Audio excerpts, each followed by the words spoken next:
is the central miracle asserted by Christians is the incarnation. They say that God became man.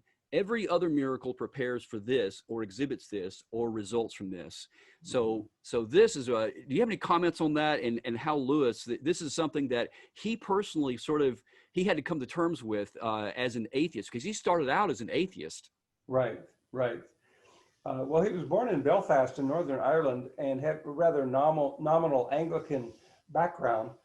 Things were very politicized in Northern Ireland, and there was a lot of tension, of course, between the Protestants and the Catholics. So when he went off to boarding school in England, he pretty much left that behind. It wasn't an important part of his worldview as a teenager. So part of the reason he's such an effective apologist is because for most of his teens and his 20s, he was an atheist, and not just a nominal atheist. He was an outspoken atheist. So when he came back to faith, he really understood the way atheists think and what their problems are with Christianity. He'd gotten the idea of the dying God myth from James Fraser. There's a famous book called The Golden Bough about all the recurring themes in world mythologies. And the concept was that the dying God is very similar to Osiris in Egyptian mythology, Balder in Norse mythology. Fraser thought it was the corn god, the fact that vegetation comes up in the spring and then flourishes in the summer and then withers away in the fall and winter. And he thought that that was a symbolic personification of the seasons. And Lewis bought that argument for most of his teens and 20s. He thought Christianity and the idea of Jesus' death and resurrection was just one more dying God myth. And when he met Tolkien, who was a devout Catholic in Oxford in his late 20s, Tolkien said, well, let me reframe that for you. All the other myths are clearly mythological. Nobody looks for the birthplace or where Balder lived or where Osiris lived. But you can go to Jerusalem or you can go to Galilee and you can follow in the footsteps of the historical figure named Jesus. And he said, really, all the other dying God myths were this kind of collective unconscious or an intuition that we need redemption from above. We can't save ourselves. We don't have the power to redeem ourselves. And so Tolkien said, well, all these dying God myths are simply pointing to the reality of the dying God in history. And Lewis wrote a famous essay called Myth Become Fact, which is, it's the same storyline, but this time it really happened in history.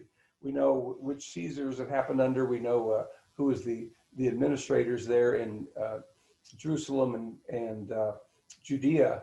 And so that was really revolutionary for Lewis. He'd been thinking of Jesus as a moral teacher, somewhat like Socrates, who had a lot of good ideas to think about, but eventually ran afoul of the authorities. But you would never pray to Socrates. He was simply a philosopher and a moral teacher. Right. But here Jesus died and came back to life, and he's still with us. And so he suddenly realized the uniqueness of Christianity, and he realized that it didn't really contradict all other world religions. It really completed them. They had an intuition about redemption, but it gave it a historical basis and context. And as you say, he called it the grand miracle. He felt that the miracles of the New Testament, some of them looked back to the miracles of nature. Turning wine into water is something that happens naturally. I mean, turning water into wine. Yeah. The rainfall waters the grapes and they ferment and they become wine. And so he called those the miracles of the old creation. Jesus was simply doing what God always does, but he was making it much more spectacular. Wow. And then he called the other miracles in the New Testament the miracles of the new creation. The transfiguration of Christ really anticipates what we will all participate in on the last day. And of course, the resurrection of Christ is the first fruits of all creation. He is the pioneer. He's the trailblazer.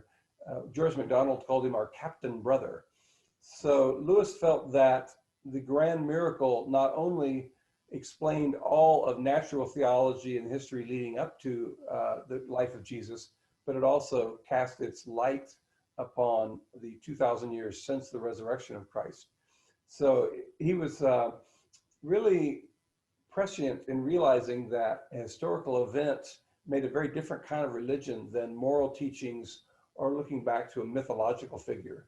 And I think it was that was the argument that really made him a Christian, and that was the argument that he used the rest of his life to try to explain Christianity to other people.